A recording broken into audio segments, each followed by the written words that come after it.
Story 1. William Mark Mai was born on July 30th, 1956, in Atlanta, Georgia. He grew up in the state of Georgia, mostly in and around the Atlanta area. His family was not rich. He lived with his mother. The records do not show much about his father, or whether his father was present in his life. His home life was difficult. He did not have a stable or easy childhood. Mai went to school in Georgia. He did not finish a lot of education. He never went to college. By the time he was a teenager, he had already started having problems with the law. His first known criminal charge happened when he was about 18 years old. In 1974, he was arrested and convicted of possession of marijuana in Fulton County, Georgia. He was sentenced to 8 months in prison for that offense. This was the beginning of a long pattern of breaking the law. After that, Mai continued to commit crimes. In 1977, when he was 21 years old, he was convicted of robbery in Fulton County. He received a sentence of 5 years for that crime, but he did not stay in prison for the full time. In 1978, while he was serving his sentence, he escaped from custody. He was caught and convicted of escape. This added more time to his sentence. Mai was released from prison at some point, but he did not stop committing crimes. In 1986, he was convicted of first-degree arson in Jackson County, Georgia. He received a sentence of 12 years. In the same year, he was also convicted of possession of a firearm by a convicted felon in Barrow County. He received a sentence of 5 years for that offense. These convictions show that Mai had a history of violent and dangerous behavior long before the crime that would later put him on death row. Mai had a job as an electrician at some point in his life. He worked with other people and had co-workers. He was not a person who followed rules easily. He had a strong personality and liked to be in charge. Over time, he became involved with racist groups. He joined the Ku Klux Klan, a white supremacist organization. He stayed with that group for a number of years. He claimed later that he left the Klan in 1988, but he did not leave behind his racist beliefs. After he left the Klan, Mai started his own small group. He called it the National Vestalian Aryan Party, or NVAP for short. This was a white supremacist group that was similar to the Klan. Mai was the leader of this group. He made all the decisions. His followers were mostly friends and co-workers. They met at his trailer home outside Danielsville in Madison County, Georgia. At these meetings, Mai would give orders and talk about his ideas. He saw himself as a future leader of the white supremacist movement. Mai had a girlfriend named Samantha Doster. She lived with him at his trailer. He also had friends and followers who came to his home regularly. Among these followers were men like Chris Hatrup, Mark Allen, and Brian Dove. They were all part of, or trying to join Mai's group. Mai also met a man named Eddie Tucker. Tucker was a construction worker from Hull, Georgia. He was recently divorced and had 2 young children. Tucker applied to join Mai's group. He filled out an application form, but he was not yet a full member at the time of the events that would follow. Mai had a habit of displaying weapons at his meetings. He showed his followers a single-shot 12-gauge shotgun. He told them that this type of shotgun was good because it could not be traced. He also talked about carrying out violent acts. He wanted his followers to obey his orders without question. Anyone who did not follow his commands was seen as a problem. By the fall of 1994, Mai was 38 years old. He had a long criminal record that included robbery, escape, arson, and weapons charges. He had spent many years in and out of prison. He was the leader of a small racist group. He had a girlfriend and a group of followers who looked up to him. He was living in a trailer in Madison County, Georgia. He was not working in a stable job. He spent his time with his followers, planning activities and talking about his beliefs. Eddie Tucker had recently applied to join the group and was spending time with Mai and the others. Mai's past behavior showed a pattern of violence, control, and criminal activity. He He had been convicted of serious crimes multiple times. He had a history of leading others and expecting them to follow his orders. He had access to weapons and was not afraid to use them. He had strong racist beliefs and wanted to carry out actions against people he did not like. He was a man who demanded loyalty and punished those who did not obey. All of these facts about Mai's life were in place by October 1994. He was a convicted felon with a long criminal history. He was the leader of a violent group. He had a girlfriend and several followers. And he had recently met a man named Eddie Tucker who wanted to join his group. That is where his life stood at that time. On Saturday, October 15th, 1994, William Mark Mai finished his work shift. He went back to his trailer in Madison County, Georgia. His girlfriend, Samantha Doster, was there. Several of his followers had also gathered at his home. The people present that day were Mai, Mark Allen, Chris Hatrup, Brian Dove, Samantha Doster, and Eddie Tucker. Tucker had filled out an application to join Mai's group, but was not yet a full member. Mai told Doster that the group was going camping that night. Everyone got into Mai's car, and they started driving.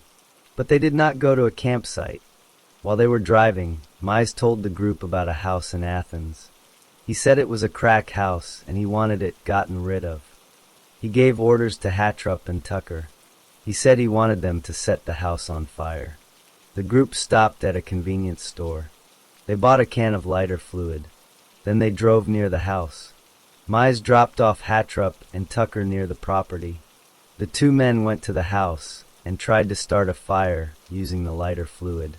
But their attempt failed. The fire did not catch. They came back to the car and rejoined the group. Hatrup then told Mai that he needed to talk with him privately. Hatrup also said, speaking about Tucker, that they did not need anyone around who could not follow orders. After that, the group went to a bar in Winder, Georgia. They spent about an hour there and played some pool. Then Mai drove them to a wooded area in Oconee County. The woods were off Highway 78, near the Appalachie River. It was already dark. Mai gave Doster and Dove some camping gear to carry. The group walked into the woods. No one had a flashlight. They walked in a line. Tucker was in the front.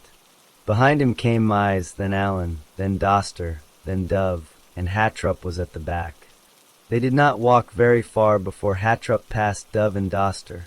He moved up the trail to talk with Allen and Mai. Mai then told Allen to stop Dove and Doster from continuing any further into the woods. Allen did what he was told. He stayed back with Dove and Doster. At that point, Tucker, Hatrup, and Mai were ahead and out of sight. Then a gunshot was heard. Tucker cried out, "My God, what did you do that for?" A second shot followed. Doster could hear Hatrup and Mai talking. Hatrup asked Mai if he had the gun. Mai replied that he did not have it and that he thought Hatrup had it. Hatrup said that Tucker had taken the gun away from him. Then Mai said, "If you can't finish it, I can." Allen then left Dove and Doster and moved up the trail toward the others. Dove and Doster heard a discussion among Mai, Allen, and Hatrup. They were talking about muscle spasms and how Tucker was still moving. Then a third shot was fired. Dove and Doster ran back to Mai's car. They were frightened and did not want to stay in the woods. Soon after, Mai came out of the woods. He was holding a shotgun and trying to break it down, meaning he was trying to take it apart. Everyone got back into the car. Once inside, Mai asked the group if they all knew why this had been done. Everyone nodded their heads. Then Mai threatened them. He said the same thing could happen to them if they talked to anyone about what happened. He also gave them a cover story to tell. He said that if anyone asked about Tucker, they should say they had dropped him off at a convenience store. The group drove away. While they were driving, Allen and Hatrup noticed that the barrel of the shotgun had shattered. It was damaged, so they stopped at a bridge. They threw the shotgun into a river so it could not be found. They did not want anyone to connect them to the shooting. Later, Mai spoke privately with Samantha Doster. He told her that he had finished Tucker off. He said he had shot Tucker in the head. This was his admission that he had fired the final shot. Tucker's body remained in the woods for several days. No one found him right away, but eventually a man was checking a mill pond in the area. He discovered the body lying face down on the leaf-covered ground, about 50 feet from the river. Tucker had been shot in the back, the chest, and the head. The shots to the back and chest tore through his right lung, but none of those wounds killed him instantly. The cause of death was blood loss. It took Tucker several minutes to die. The head wounds were caused by a close-range shotgun blast. The blast had shattered the barrel of the gun, which is why the barrel had broken. A small piece of the shotgun barrel was later found about 2 feet from where the body had been lying. The rest of the gun was never recovered. After the body was found, newspapers published an article about the discovery. Chris Hatrup saw the article. He showed it to his roommate, a man named Paul McDonald. Hatrup then told McDonald what had really happened. He explained that when the attempt to burn the crack house failed, Mize had asked how Tucker had done. Hatrup told Mize that Tucker did not do what he was supposed to do.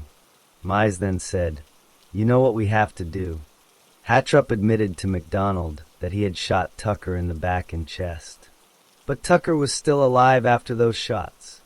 Hatrup had run out of ammunition, so he asked Mize for another shotgun shell. Mize gave it to him. Then Hatrup shot Tucker in the head. Hatrup also bragged to McDonald that he was now a hit man for the Klan. Brian Dove also told the police what he had seen and heard that night. He gave them a full account of the events. At that point, the authorities knew about the crime. They knew who was involved. They began to build their case against the group. But they had not yet made arrests. The group members knew they were in trouble. They had killed a man in the woods. They had thrown away the gun. They had made up a false story to tell. They had threatened each other to stay silent. But the truth was already coming out. Hatrup had confessed to his roommate. Dove had given his statement to the police. And Doster was still in jail, waiting to see what would happen to her. The authorities were closing in on all of them. A man who was checking a mill pond in northwestern Oconee County made a grim discovery in late October 1994. He found a body lying face down on the ground. The body was about 50 feet from the Appalachie River. The man notified the authorities. Police and Georgia Bureau of Investigation agents arrived at the scene. They identified the body as Eddie Tucker, a 34-year-old construction worker from Hull. The medical examiner later determined that Tucker had been shot multiple times with a shotgun and had bled to death. The police immediately began their investigation. They talked to people who knew Tucker. They also talked to people who were connected to William Mark Mai. Brian Dove came forward and told the police everything he had seen and heard on the night of October 15th. He gave them the names of everyone involved. The police also learned about Chris Hatrup's confession to his roommate, Paul McDonald. McDonald told the police what Hatrup had said. With this information, the police were able to build a strong case. Less than a week after Tucker's body was found, the authorities made arrests. They rounded up Mize, Hatrup, Mark Allen, and Samantha Doster. All four were charged with murder. They were taken to jail. The police also searched Mize's trailer. They found a Ku Klux Klan belt buckle, a Klan banner, a Confederate flag, and racist materials. These items were later used as evidence at trial to show Mize's leadership of the group. The legal process moved forward. Two of the group members decided to plead guilty. Chris Hatrup and Mark Allen both pleaded guilty to murder. Hatrup received a sentence of life in prison with no possibility of parole for 20 years. Allen also received a life sentence. They were taken to prison to serve their time. Samantha Doster remained in jail for about a year. During that time, she refused to talk, but eventually she agreed to testify against Mize and the others. In exchange for her testimony, the prosecutors dropped all charges against her. She was released from jail and walked free. William Mark Mai was the first of the group to go to trial. His trial began in December 1995 in Oconee County. The prosecutors presented a strong case. They called Brian Dove, Samantha Doster, Paul McDonald, and other witnesses. Dove and Doster gave eyewitness accounts of what happened in the woods. McDonald testified about Hatrup's confession. The prosecutors also showed the jury evidence of Mai's leadership role and his racist beliefs. The defense tried to argue that Mai was not the triggerman and that Hatrup was responsible. But the evidence against Mai was overwhelming. On December 12, 1995, the jury found Mai guilty of malice murder. The trial then moved to the sentencing phase. The jury had to decide whether Mai would receive life in prison or the death penalty. Mai's lawyers advised him not to testify. They wanted to present evidence that could spare his life. But Mai refused to listen to his lawyers. He insisted on taking the stand. He told the jury that he did not want a life sentence. He said that being in prison for life would be worse than death. He asked the jury to sentence him to death. The prosecutors presented evidence of two aggravating factors. The first was that Mai had ordered another person to commit the murder. The second was that the murder was outrageously vile because it involved aggravated battery. The jury agreed with both factors. On December 13, 1995, they sentenced William Mark Mai to death. Mai did not accept his sentence quietly. He began a long series of appeals. He first appealed his conviction directly to the Georgia Supreme Court. He raised several arguments. He claimed that the prosecution had hidden evidence. He claimed that the judge had made errors during the trial. He claimed that his lawyers had not done a good job. But the Georgia Supreme Court rejected all of his arguments.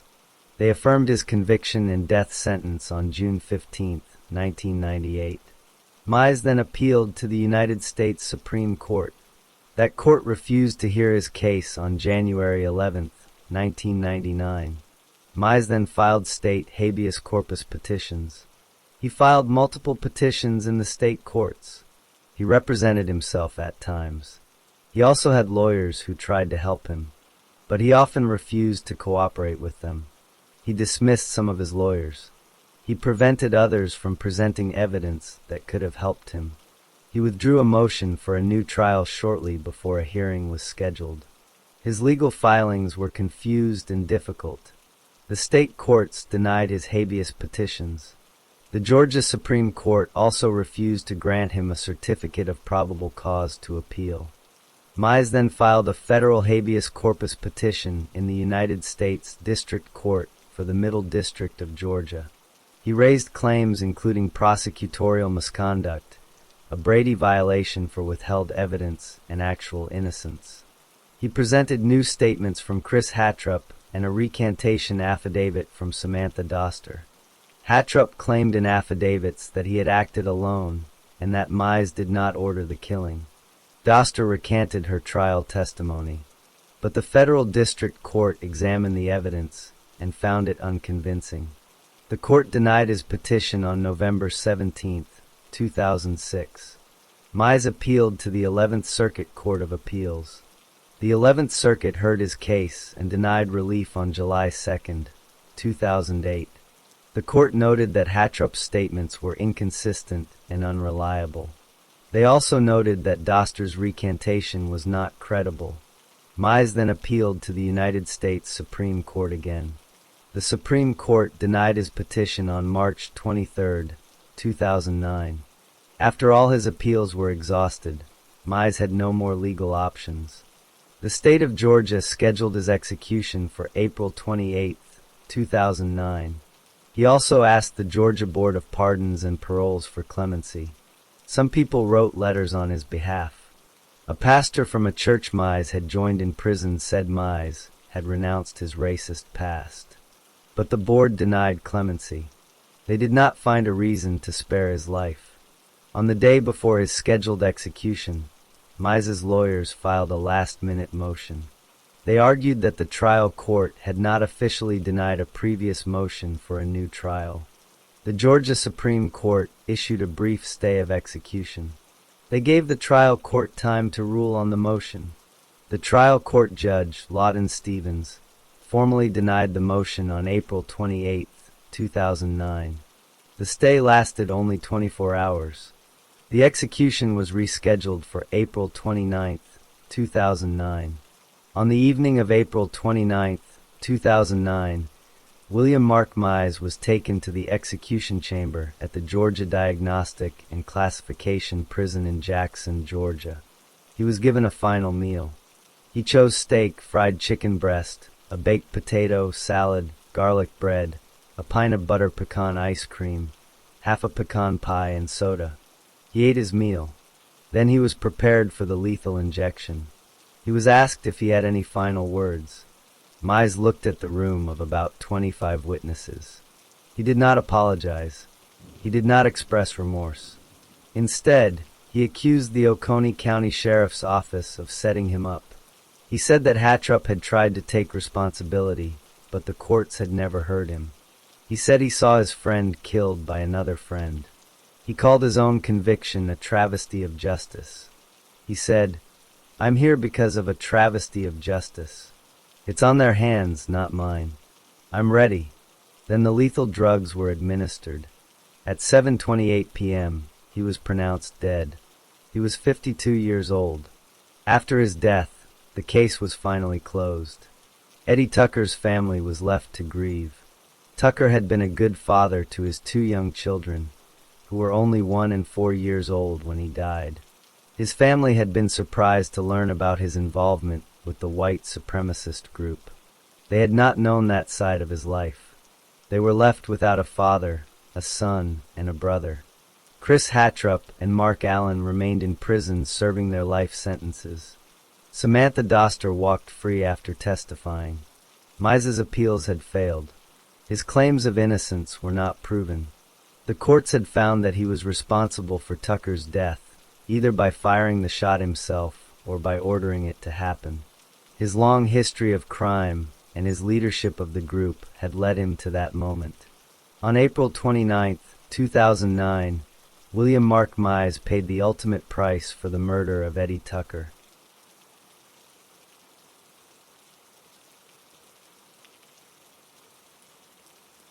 Story 2. Derek Lamone Johnson was born on September 20th, 1980, in Dallas, Texas. He was born into a family that had many problems from the very beginning. His father was a man who worked hard and had big dreams for his life. But drugs changed everything for his father. When Derek was only 5 years old, drugs had completely taken over his father's life. His father became a broken man who could no longer take care of his family. Derek's mother was a very different person. She loved her children deeply and showed them unconditional love. She tried her best to keep the family together after her husband fell apart. After Derek's father was lost to drugs, his mother had to work extremely hard to support her children. She took on 2 different jobs to make sure Derek and his older brother had food to eat and a roof over their heads. She worked long hours every day and was often tired, but she kept going because she wanted her children to have a better life. However, Derek's mother also struggled with drugs. Her drug problems eventually caught up with her, and she was sent to prison. She received a 15-year sentence for a drug conviction. This meant she could not be there to raise her young son. Derek lost his mother to the prison system when he was still a small child. When Derek's mother went to prison, other family members had to step in and raise him. Relatives took over the job of caring for him while his mother was locked up. This was a very difficult time for Derek. According to later court documents, he was beaten by some of the relatives who were supposed to take care of him. He did not have a stable or safe home environment during these years. Without his parents around, Derek did not have proper guidance or support. He started to have problems in school. His behavior became difficult, and he was suspended and expelled from school many times. These problems began as early as the 6th grade and continued throughout his school years. Derek attended school in Dallas, but he did not finish his education. He completed only 9 years of formal schooling. He dropped out before finishing high school. He never received a diploma. After leaving school, Derek worked in different jobs. He worked as a laborer and also worked in kitchens. He did not have a career or a steady path in life. He moved from one job to another without building any real skills or stability. He also had social habits that were not healthy. He was interested in rap music and gave himself a nickname. He called himself Mr. Pimp. He wanted to be a rapper, but he never achieved any success in music. His social life revolved around hanging out with other young people who were also getting into trouble. When Derek was 16 years old, he committed his first serious crime. He broke into the home of a disabled woman and demanded money from her. When the woman told him she did not have any money, Derek began to unzip his pants and told her she would have to do other things. The woman grabbed a phone to call 911, and Derek hit her in the head. He was arrested for this robbery. He pleaded guilty to the charge. Instead of sending him to prison for a long time, the court gave him 10 years of probation. As part of his probation, he was sent to a boot camp program. Boot camp was supposed to teach him discipline and change his behavior. Derek spent only 65 days in the boot camp. He was released early because officials said he had shown good behavior. But the boot camp did not change him. He went back to his old life and continued to make bad choices. His mother was eventually released from prison. She came back into his life, but by then Derek was already a young adult with a criminal record. She tried to support him, but she could not control his actions. Derek continued to hang around with the wrong people. He did not have a stable home or a clear direction in his life. He had no money and no real job. He was angry and frustrated with his situation. He believed that the system was against him because he was poor. He felt that he could not get a fair chance in life. These feelings made him more reckless. He began to spend time with a younger boy named Marcus Maxwell, who was only 15 years old. Together, they started to commit more crimes. They robbed people and stole from others. They did not have any respect for the law or for other people's property. Derek's life up to this point was marked by loss, instability, and poor decisions. He lost his father to drugs at a young age. He lost his mother to prison. He was raised by relatives who hurt him. He failed in school and dropped out. He could not keep a steady job. He committed crimes and was arrested. He was given a second chance with probation and boot camp, but he did not take that chance seriously. He continued to make choices that put him on a path toward more serious trouble. He was angry at the world and felt like he had nothing to lose. He had a young son of his own, but he was not able to provide a good life for that child. By the time he was 18 years old, Derek Lamone Johnson was a young man with a criminal record, no education, no job, and no real future. He had already shown that he was willing to hurt other people to get what he wanted. He was about to take his criminal behavior to a much more dangerous level. By January 1999, Derek Johnson was 18 years old. He had already spent time in a boot camp and had a criminal record, but he did not stop breaking the law. He continued to commit crimes with his young partner, Marcus Maxwell, who was only 15. The two of them went on a crime spree that lasted about 2 weeks. During this time, they robbed and attacked many women in the Dallas area. They traveled as far south as Waco, which is about 100 miles away from Dallas. They committed at least 8 robberies in a single 24-hour period. Their pattern was to target women who were alone, especially at night. They would steal from them, and in some cases, they would also sexually assault them. About 1 week before the murder of LaTasha Curry, Johnson and Maxwell committed another serious crime. They abducted a woman named Renee Williams. They drove her away and sexually assaulted her. Then they tried to strangle her. They attempted to kill her, but they did not succeed. Renee Williams was able to talk to them and convince them to take her with them to commit more robberies instead of killing her. She survived the attack. But Johnson and Maxwell did not stop. They kept looking for more victims. On the evening of January 21st, 1999, a 25-year-old woman named Latasha Curry left her home in the Oak Cliff area of Dallas. She was going to meet someone for a date.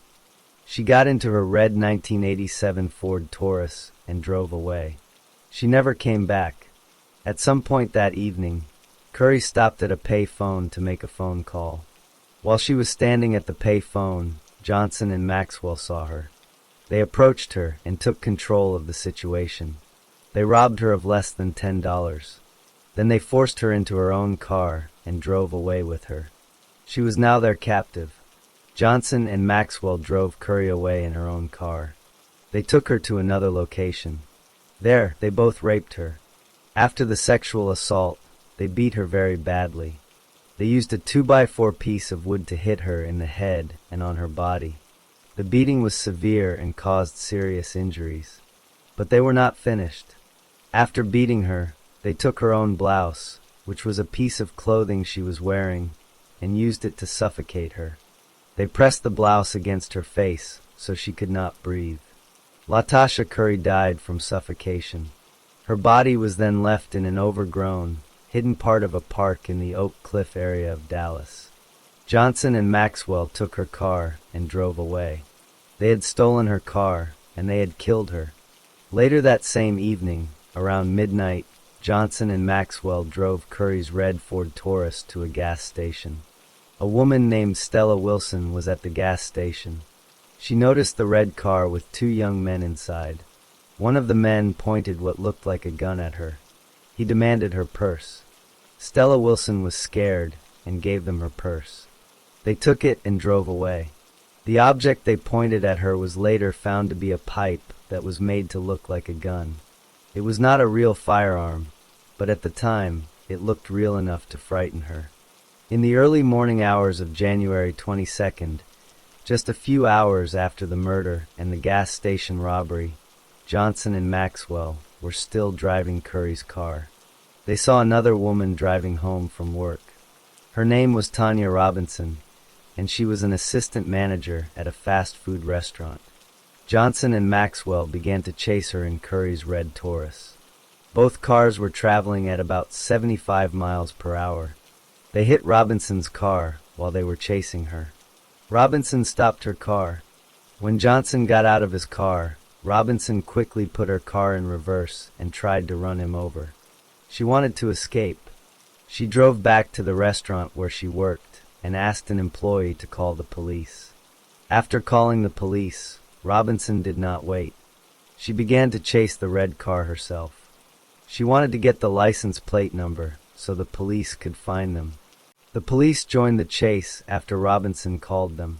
During the chase, a police officer named Larry Byers saw the red car crash. Two black males ran from the crashed car and escaped on foot. They got away from the police at that time. The police impounded Curry's car. They searched it and found several items inside, including a fake gun made from pipe, a mace dispenser, and a cell phone. The car was now in police custody. Johnson and Maxwell had committed many crimes in a very short period of time. They had abducted, raped, beaten, and murdered Latasha Curry. They had robbed Stella Wilson at gunpoint. They had chased and attacked Tanya Robinson in her car. They had also attacked Renee Williams 1 week earlier. They had stolen vehicles, money, and other items from their victims.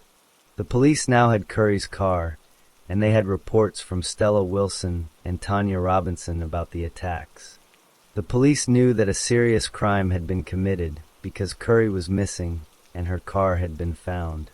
But Johnson and Maxwell had escaped on foot and were not yet in custody. The police were now looking for them.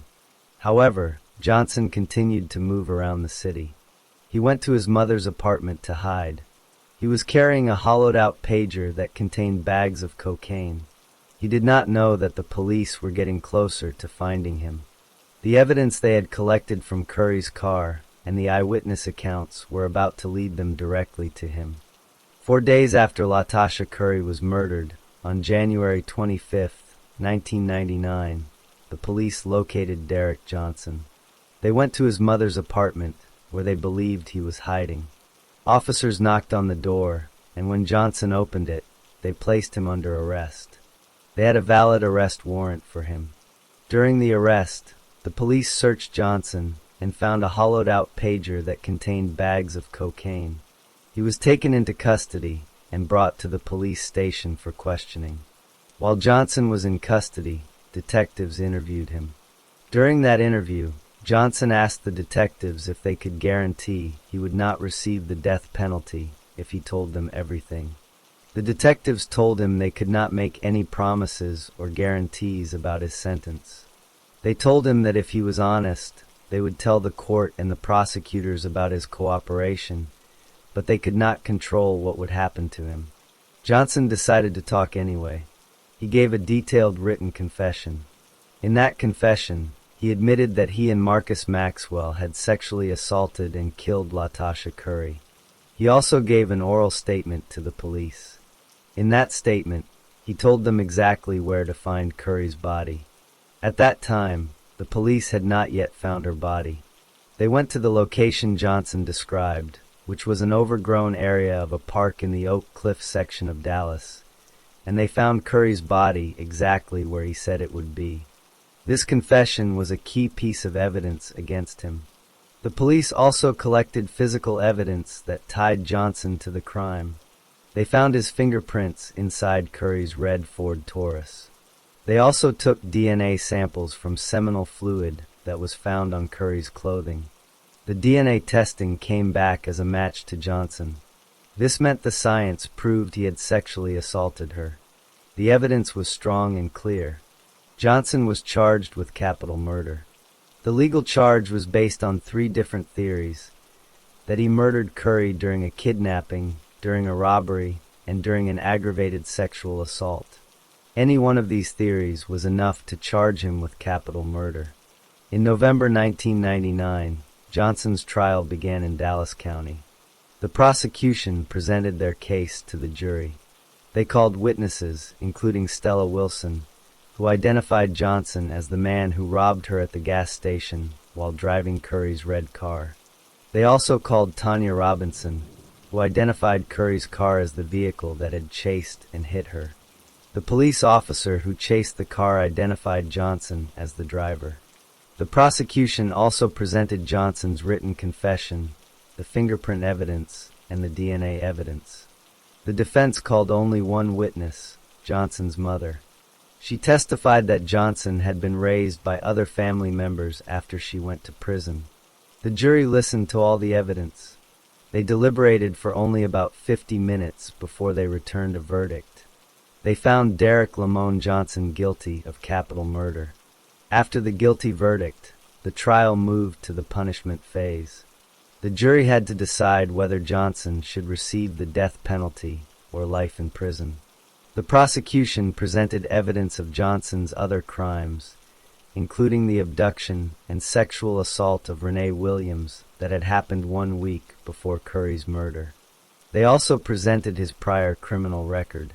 The jury was asked to answer special questions required by Texas law. One of those questions was whether there was a probability that Johnson would commit future acts of criminal violence that would be a continuing threat to society. The jury answered yes to that question. They also answered yes to the other required questions. Based on the jury's answers, the judge sentenced Johnson to death. The sentence was formally entered on November 19, 1999. After his conviction and death sentence, Johnson began the appeals process. He automatically appealed his conviction to the Texas Court of Criminal Appeals. In January 2002, that court affirmed his conviction and death sentence. Johnson then filed a state habeas corpus application, which is a request to challenge his imprisonment. The Texas Court of Criminal Appeals denied that application in October 2003. Johnson then took his case to the federal courts. He filed a petition for a writ of habeas corpus in a federal district court in May 2004. The federal district court denied his petition in September 2007. Johnson then asked the Fifth U.S. Circuit Court of Appeals for permission to appeal. The Fifth Circuit denied his request in October 2008. Finally, Johnson asked the U.S. Supreme Court to review his case. The Supreme Court denied his request in March 2009.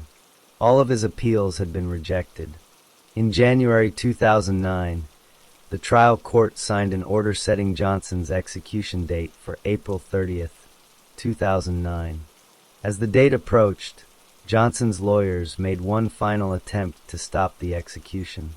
They argued that Johnson was mentally disabled and should not be executed under Supreme Court rules. They pointed to his difficult childhood, his low IQ test scores, and his history of school problems as evidence of mental disability. On the morning of April 30th, 2009, the Texas Court of Criminal Appeals rejected this argument. Later that day, the Fifth U.S. Circuit Court of Appeals also rejected it. Johnson's lawyers then went to the U.S. Supreme Court with an emergency request to stop the execution.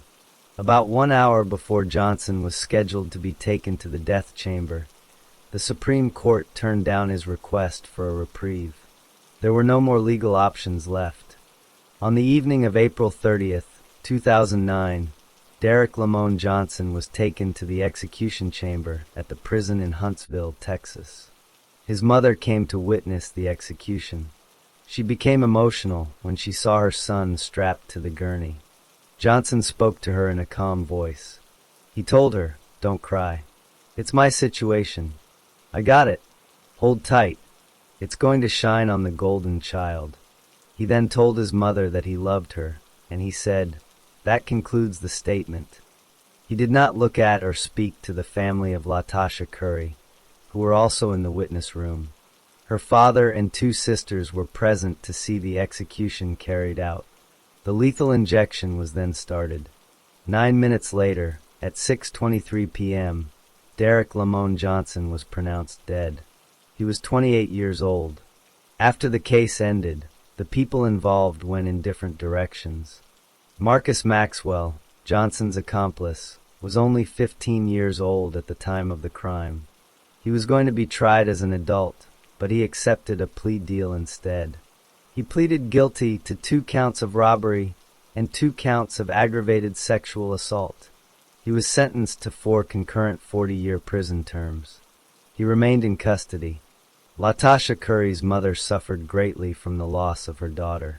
She had said that she lost not just a daughter, but also her best friend. Her heart was broken by the murder. She died not long after Johnson's trial ended, before she could see the execution. LaTosha Curry left behind a 4-year-old child who would grow up without a mother.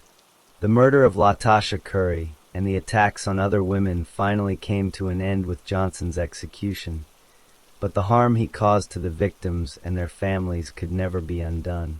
On April 30th, 2009, at 6:23 p.m., Derek Lamone Johnson was executed by lethal injection, and the state of Texas closed its case against him.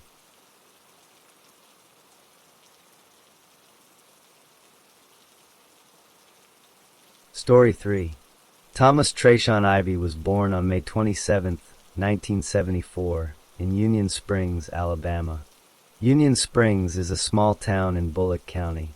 It is a quiet, rural place where most people know each other. Thomas was born into a family that did not have much money. His parents worked hard to provide for him, but they were not rich. Thomas grew up in a simple house in a working-class neighborhood. He had brothers and sisters, though the exact number is not known from the public records. His childhood was ordinary in many ways. He went to school, played outside with other children, and spent time with his family. Thomas attended the local public schools in Union Springs. As a student, he was not known for being exceptionally bright or exceptionally difficult. He was average in his grades. Teachers described him as someone who did not cause major problems in the classroom, but he also did not stand out as a leader or a star pupil. He went to classes, did his homework sometimes, and passed from one grade to the next. He did not have any special hobbies or talents that people remembered. He was just one of many boys in a small southern town. When Thomas became a teenager, things started to change. He began to spend more time with friends who were not always a good influence. He started to skip school more often. His grades went down. He became less interested in learning and more interested in being on the streets. His parents tried to correct him, but Thomas did not listen. He became rebellious. He would argue with his parents and ignore their rules. He started to hang out with older boys who were known for getting into trouble. This was the first sign that Thomas was moving in a bad direction. Thomas left school before he graduated. He did not finish high school. He did not get a diploma. Without a diploma, it was hard for him to find a good job. He worked small, temporary jobs here and there. He would work for a few weeks and then quit or get fired. He did not have a steady career. He did not learn a trade. He spent his days with his friends, often doing nothing productive. He had no clear plan for his future. He lived day to day, moving from one small job to another. Thomas also had a habit of carrying a weapon. He felt safer with a gun. He kept a .357 Magnum handgun with him. He would put it in his coat pocket or his waistband. This was not a normal thing for a young man to do, but Thomas did it anyway. He felt that having a gun gave him power and protection. He never used it in a lawful way. He just kept it with him. This habit would later lead to terrible consequences. Thomas did not have a stable social life. He did not have a steady girlfriend. He did not have close friends who were good influences. The people he spent time with were often involved in petty crimes. They would steal things, break into cars, or sell drugs. Thomas went along with them. He did not say no. He did not try to leave that life. He became more and more comfortable with breaking the law. He started to think that rules did not apply to him. This thinking grew stronger as he got older. By the time Thomas was 18 years old, he had already been in trouble with the law. He had been arrested before for smaller crimes, but nothing too serious. However, that changed when he was charged with a murder. The police arrested Thomas and put him in the Barber County Jail in Clayton, Alabama. Clayton is a town not far from Union Springs. Thomas was held there while he waited for his trial. He was only 18 years old, but he was already facing a very serious charge. He sat in his cell, waiting to see what would happen next. He did not know at that time that his life was about to take an even darker turn. Thomas Ivy was sitting in the Barber County Jail in Clayton, Alabama, waiting for his trial on a murder charge. He did not want to stay there. He wanted to get out. He started talking to another inmate named Vincent Newman. Newman was also from Alabama, but he had family in South Carolina. The two men decided to escape together. They found a way to break out of the jail. They did not use complicated tools. They simply forced their way out when the guards were not watching closely. Once they were free, they needed a vehicle. They stole a truck from a nearby location. They drove that truck away from Alabama and headed east toward South Carolina. They drove for several hours. Their destination was Columbia, South Carolina. Columbia is the capital city of South Carolina. It was also Newman's hometown. Newman knew the area well. He knew where to go and how to get around. Ivy did not know Columbia, so he followed Newman's lead. When they arrived in Columbia, they were tired and hungry. They had no money. They had no place to stay. They needed to get more resources quickly. On the evening of January 13th, 1993, Ivy and Newman were walking through the streets of Columbia. They came to a place called Owens Steel.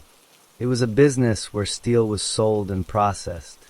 Outside the building, they saw a maroon suburban truck parked. The truck belonged to a businessman named Robert Montgomery. Robert was 38 years old. He was working late at his janitorial service, cleaning the Owens Steel building. He came outside to his vehicle. That is when Ivy and Newman approached him. Ivy pulled out his .357 Magnum handgun. He pointed it at Robert Montgomery. He told Robert to come with them. Robert was scared. He begged them not to hurt him. He told them he had a young child at home and his wife was pregnant with another baby. Ivy and Newman told him he would not be hurt. They forced Robert to go back into the building to get the keys to his Suburban. Once they had the keys, they made Robert get into his own vehicle. Newman drove the Suburban. Robert sat in the passenger seat next to Newman. Ivy sat in the back seat. They drove away from Columbia with Robert trapped inside his own truck. Newman drove for a long time. They went to a rural area in Orangeburg County. The town was called North, South Carolina. It was a remote place with few people and many open fields and woods. When they arrived at a spot that seemed isolated enough, Ivy told Newman to stop the vehicle. Newman stopped the truck. Ivy told Robert Montgomery to get out of the truck. Robert got out. Ivy got out too. He walked with Robert away from the vehicle. Newman stayed inside the truck. He did not see exactly what happened, but he heard the gunshots. He saw the flash of the gun twice. Ivy came back to the truck. He had the handgun in his hand. He told Newman that he had shot Robert in the back of the head and then rolled him over and shot him in the chest. Robert Montgomery was dead. His body was left in that rural area. It was later found by hunters who were in the woods. After killing Robert, Ivy and Newman drove away in the Suburban. They needed to get rid of the vehicle. They drove to Atlanta, Georgia, to find a chop shop where they could sell the parts. They could not find one. They decided to get rid of the Suburban in another way. They drove to a town called Winnsboro, South Carolina, and left the vehicle there. They needed a new car. They stole another vehicle from someone. Inside this new vehicle, they found the owner's personal identification and a set of blank checks. This gave them an idea. They could forge the checks and buy things they wanted. They picked up a woman named Patricia Perkins. The three of them drove to the city of Orangeburg. Orangeburg is also in South Carolina. They went to a department store called Belk's inside the local mall. This happened on January 15th, 1993. They planned to use the stolen checks to buy merchandise. Newman wrote a forged check for some cologne and aftershave. Then Newman and Perkins tried to buy more items, totaling $279.30. They tried to pay with another forged check. The cashier became suspicious. The check did not look right. The cashier told them she needed to get the check approved. Newman got nervous. He left the store quickly. A security guard at the store had already called the police. Officers arrived within minutes. Ivy had been outside the store, but he came back inside to check on Perkins. He found her inside the mall. Two police officers found Ivy and Perkins and questioned them. The officers realized that Ivy was not the one who had tried to pass the forged check. They told Ivy that he was free to leave. He could go. But at that exact moment, Orangeburg Police Sergeant Tommy Harrison arrived at the scene. Sergeant Harrison was 38 years old. He was a veteran officer. He saw Ivy and began to question him further. Ivy was still carrying his .357 Magnum in his left coat pocket. As Sergeant Harrison was standing next to Ivy and talking to him, the gun in Ivy's pocket fired. The bullet hit the floor. It ricocheted off the tile floor. The bullet struck Sergeant Harrison in his leg. The officer jumped back. He reached for his own gun to defend himself. Ivy saw this happen. He later said that he panicked. He pulled the handgun out of his pocket. He did not stop after the first shot. He directly aimed at Sergeant Harrison and shot him 5 more times. The bullets hit the officer in his vital organs. Sergeant Harrison fell to the ground inside the mall. He was badly wounded. After shooting the officer, Ivy tried to escape. He ran out of the mall. He started running across the parking lot. Other officers who were at the scene saw what had happened. They chased after Ivy. They fired their own weapons at him as he ran. Ivy zigzagged across the parking lot to avoid being hit. He was running away from the police. The chase ended quickly. The other officers who had been shooting at Ivy in the parking lot managed to catch him. Ivy stopped running and surrendered. He was arrested right there in the mall parking lot. The police took him into custody. They placed him in handcuffs and transported him to the police station. Sergeant Tommy Harrison was rushed to a hospital, but his wounds were too severe. The doctors could not save him. He died from the gunshot wounds to his vital organs. The police now had two murder victims, Robert Montgomery and Tommy Harrison. After his arrest, Ivy gave a statement to the police. He admitted that he had shot Sergeant Harrison. He explained what happened from his point of view. He said the first shot was an accident because his hand was on the gun inside his pocket and the hammer was cocked. He said the bullet hit the floor and ricocheted into the officer's leg. Then he said the officer jumped back and reached for his own gun, and Ivy panicked. He admitted that he then pulled the gun out and shot the officer 5 more times. He first said he shot because he was scared, but later he said he did not know why he shot the officer. The police recorded this statement and used it as evidence. The investigators collected physical evidence from the scene. A forensic pathologist examined Sergeant Harrison's body. The doctor found 2 gunshot wounds that had hit vital organs and caused death. One wound on the officer's right leg showed a ricochet pattern, which matched the story of the first shot hitting the floor. A crime scene technician found a bullet mark on the floor near where Ivy and the officer had been standing. The technician also found that Ivy's left coat pocket had been blown out by a gunshot from the inside. This proved that the first shot had indeed fired while the gun was still in his pocket. All of this evidence matched Ivy's statement. The police also investigated the death of Robert Montgomery. They had already found his body in the rural area of Orangeburg County, thanks to the hunters who discovered it. Vincent Newman, who was also arrested after the mall shooting, decided to cooperate with the authorities. He made a deal with the prosecutors. He agreed to testify against Ivy in court.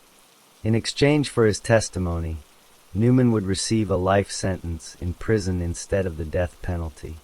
Newman told the prosecutors everything. He explained how they escaped from jail, how they kidnapped Robert Montgomery, and how Ivy shot him twice.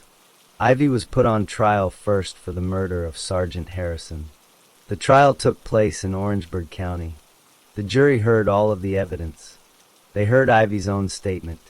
They heard from the crime scene technicians. They heard from the pathologist. The prosecutors asked for the death penalty.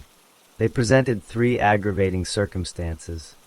First, that Ivy's actions created a great risk of death to more than one person in a public place. Second, that Sergeant Harrison was a law enforcement officer killed while doing his job. And third, that Ivy had murdered 2 or more people as part of one scheme. The jury found Ivy guilty of murder. They also found that the aggravating circumstances existed. They recommended the death penalty. The judge accepted the recommendation and sentenced Ivy to death on January 20th, 1995. Later, Ivy was tried separately for the murder of Robert Montgomery. In that trial, he was also found guilty. The jury again recommended the death penalty for that murder as well. The judge sentenced him to death a second time. He also received a 30-year prison sentence for the armed robbery of Montgomery.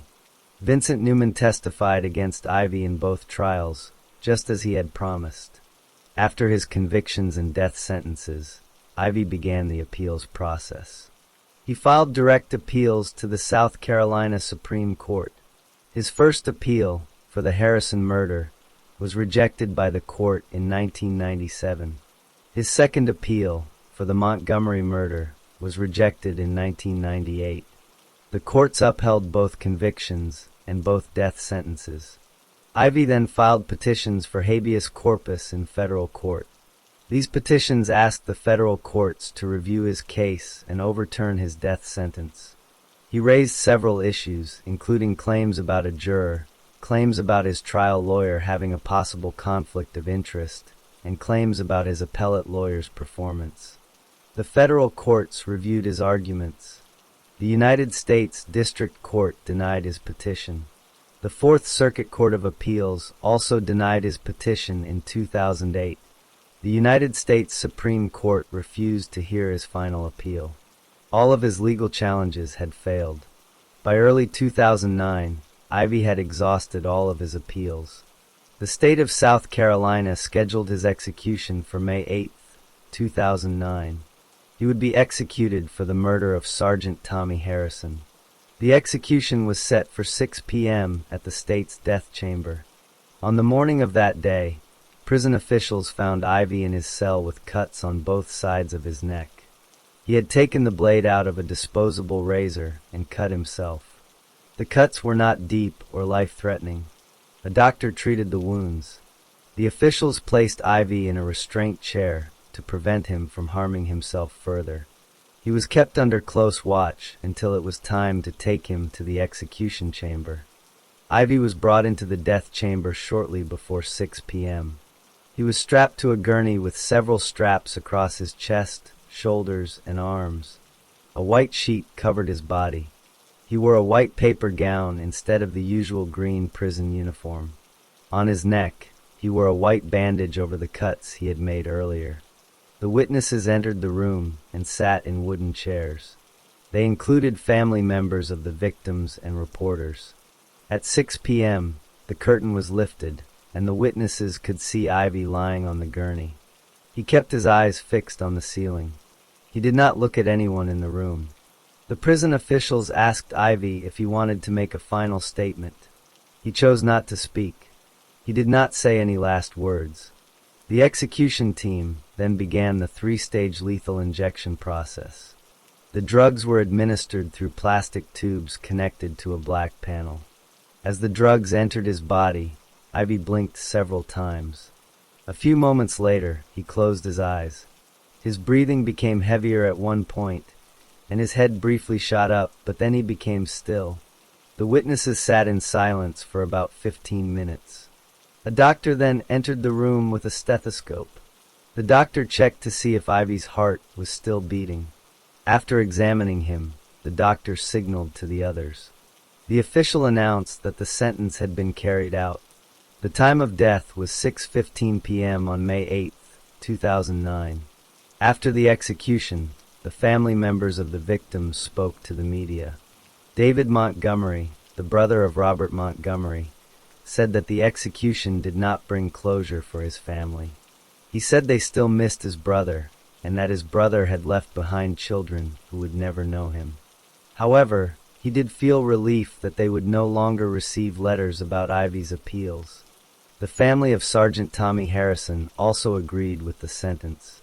They said they could now focus on remembering Tommy and his wife, Shay, who had passed away earlier. Vincent Newman, the accomplice who testified against Ivy, continued to serve his life sentence in prison. Thomas Trayshawn Ivy was dead, and the legal process had come to its final end. The case of Thomas Trayshawn Ivy ended with his execution, and the families of his victims were left to carry the weight of their loss without further legal proceedings.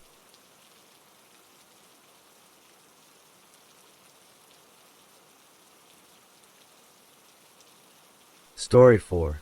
Willie McNair was born on November 18, 1964.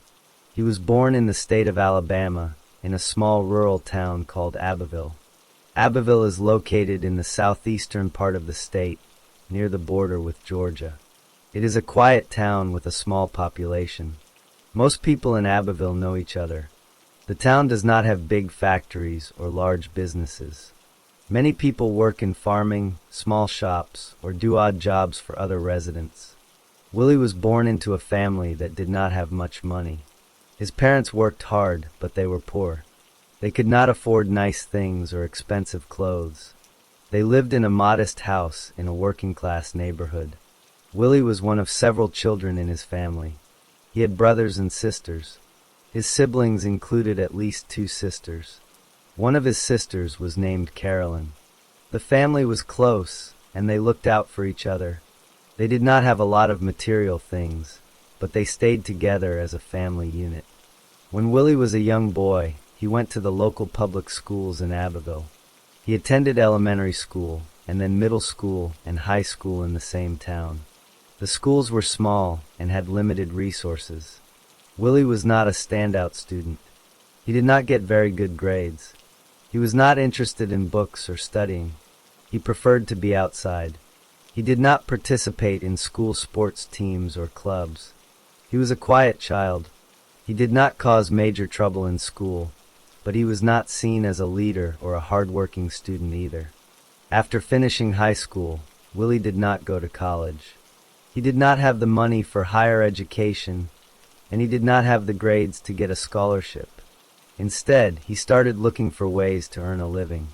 He did not have a professional skill.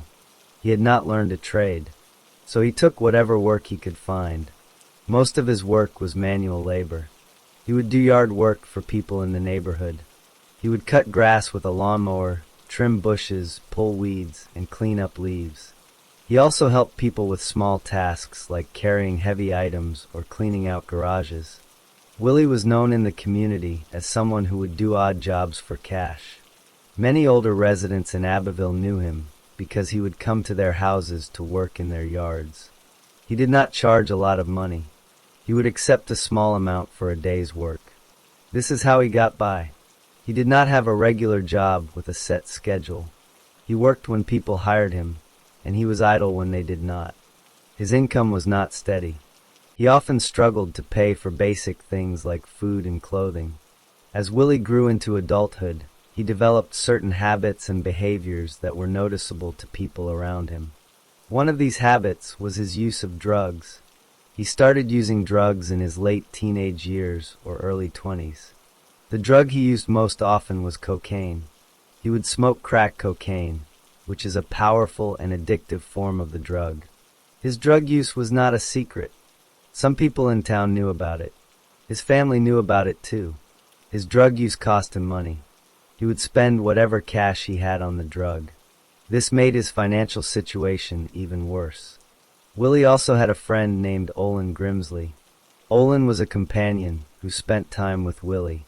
They were not brothers, but they were close friends.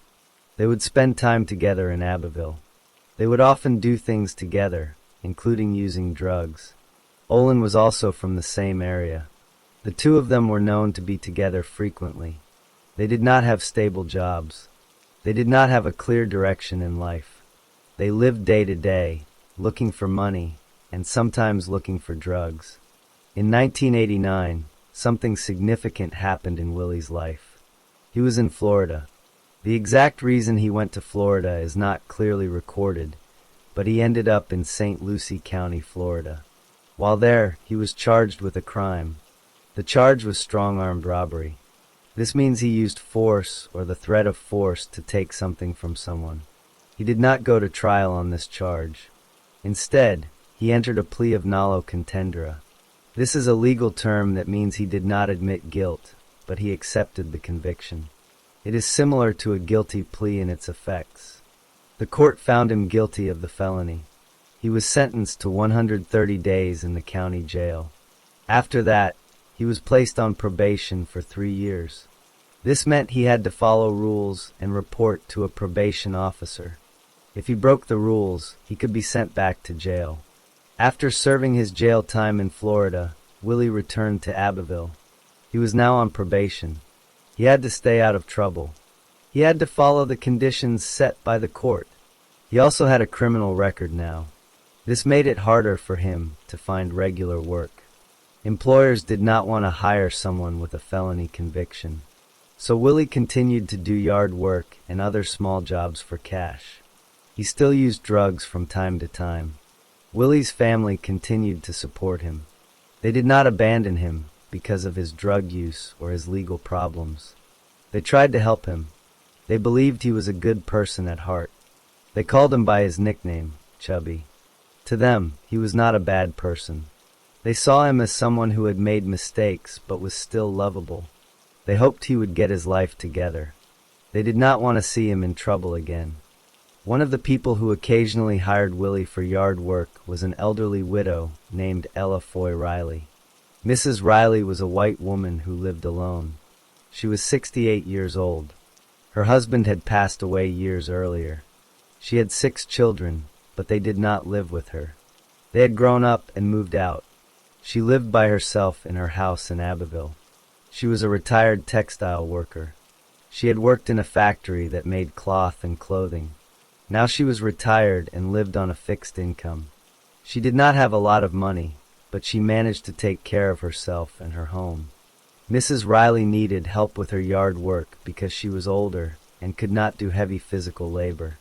She would hire local people to cut her grass and clean up her yard. Willie was one of the people she hired from time to time. He had done work for her in the past. She knew who he was. He would come to her house, do the work, and she would pay him a small amount of money. There was no conflict between them during these jobs. It was a simple arrangement, work for pay. Willie's life in Abbeville continued in this pattern through the late 1980s and into 1990. He did not have a steady girlfriend or a wife. He did not have children of his own. He lived with or near his family members. His social life revolved around his relatives and his friend Olin Grimsley. He did not go to church regularly. He did not participate in community events. He was not a leader in any group. He was simply a young man who struggled with money and with drugs. He was not violent toward people in his community. He had not been accused of hurting anyone in Abbeville before. He was seen as someone who kept to himself and did his small jobs. There were some signs that Willie was not on a good path. His drug use was a red flag. His prior conviction in Florida showed that he had already crossed the line into criminal behavior. His lack of steady employment meant he often needed money quickly. But these were all background facts. People knew about them, but no one expected anything worse to happen. Willie continued to live day by day, trying to get by, without any clear plan for his future. On May 21, 1990, Willie McNair and his friend Olin Grimsley spent time together during the day. They had been using crack cocaine. The drug made them feel a strong need for more. They wanted to buy more cocaine, but they did not have enough money. They talked about ways to get cash quickly. Willie thought about Mrs. Ella Foy Riley. He knew she was an older woman who lived alone. He had done yard work for her before. He also knew she did not have a husband or other adults living with her. Willie believed she might have some money in her house. That evening, Willie and Olin went to Mrs. Riley's house. The house was located in Abbeville, the same town where they lived. They arrived at the front door. Mrs. Riley came to the door to see who was there. She recognized Willie because he had worked for her before. She did not see him as a threat. Willie spoke to Mrs. Riley through the door. He asked her if she could lend him $20. He told her he needed the money. Mrs. Riley said she did not have any money to lend him. She told him no. Willie did not leave. He then asked her a different question. He asked if he could have a glass of water. Mrs. Riley agreed to give him water. She opened the door and invited him inside her home. She did not know that Willie had a knife with him. Mrs. Riley turned around and walked toward her kitchen to get the glass of water. She had her back to Willie. At that moment, Willie moved quickly. He grabbed Mrs. Riley from behind. He held her by the neck with one hand. With his other hand, he took out a pocket knife. He stabbed her in the throat. The knife cut into her neck. The force of the stab was strong. The blade of the pocket knife hit bone inside Mrs. Riley's neck. The blade broke off. It stayed stuck in her neck. The handle of the knife was now useless because the blade was gone. Willie needed another weapon to continue the attack. Olin Grimsley saw what was happening. He went into the kitchen of Mrs. Riley's house. He looked around and found another knife. This was a kitchen knife, larger than the pocket knife. Olin picked it up and brought it to Willie. He handed the knife to Willie. Willie took the kitchen knife. He stabbed Mrs. Riley in the neck again with the second knife. He cut her throat with deep slashes. These cuts were very severe. The knife sliced through important blood vessels in her neck. One of them was the carotid artery. Another was the jugular vein. Both of these carry large amounts of blood to and from the brain and heart. When they are cut, a person bleeds very heavily and very quickly. Mrs. Riley tried to fight back. She was an elderly woman, but she did not want to die. She struggled against Willie. She moved her arms and tried to push him away. She also tried to escape his grip, but Willie was younger and stronger. He held onto her neck. He squeezed her neck tightly with his hands. This is called strangulation. He kept squeezing for several minutes. He did not let go. Mrs. Riley could not breathe. Her body was losing blood from the stab wounds at the same time. She became weak and could not fight anymore. She fell to the kitchen floor. She bled to death on the floor of her own kitchen. Her body lay there. After Mrs. Riley was dead, Willie looked around the kitchen. He saw her purse sitting on the kitchen counter. He grabbed the purse. He did not ask permission. He took it because he wanted money. Then he and Olin left the house. They got into Willie's car and drove away from the house. They did not go straight home. They drove several miles down a rural road. A rural road is a road outside of town, in the countryside. There were not many houses or people around. They stopped the car on this quiet road. They opened Mrs. Riley's purse. They looked through its contents. They rummaged through it to find cash or anything valuable. They took what they wanted. Then they threw the purse and its remaining contents out of the car. They dumped the purse along the side of the road. They left it there and drove away. The night passed. Mrs. Riley's body remained on her kitchen floor. No one came to the house. She lived alone, so no one was there to find her right away. Willie and Olin went about their usual activities. They did not tell anyone what they had done. They tried to act normal. They spent the rest of the night and the early morning hours away from the crime scene. The next morning, something happened that would change the situation. But at this moment, Willie had not yet been arrested. The police had not yet conducted a full investigation. The crime had been committed, and the perpetrators had left the scene. The next morning, May 22, 1990, Mrs. Riley's daughter, Patricia Riley Jones, went to her mother's house. She had not heard from her mother and became worried. When she arrived, she entered the house. She found her mother's body lying on the kitchen floor. There was blood everywhere. Patricia saw the wounds on her mother's neck. She immediately called the police. The officers arrived quickly. They saw that Mrs. Riley had been killed. They began an investigation to find out who had done this. The police began asking questions in the neighborhood. They talked to people who knew Mrs. Riley. They asked about anyone who had visited her recently. They learned that Willie McNair had done yard work for her in the past. They also learned that Willie was known in the area. An officer went to Willie's house that same morning. The officer knocked on the door. Willie answered. The officer asked Willie if he knew anything about what happened to Mrs. Riley. Willie did not deny the crime. He admitted that he had killed Mrs. Riley. He told the officer that he was responsible. He gave a full confession. He explained that he had gone to her house with Olin Grimsley. He described how he had attacked her. He told the officer where they had dumped the purse. The police took Willie into custody. He was arrested. Then he led the officers to the rural road where he and Olin had thrown away the purse. The police found the purse exactly where Willie said it would be. They recovered it as evidence. The police also arrested Olin Grimsley. Olin was charged as an accomplice. An accomplice is someone who helps another person commit a crime. Olin had gone with Willie to the house. He had handed Willie the second knife. He had helped to search through the purse afterward.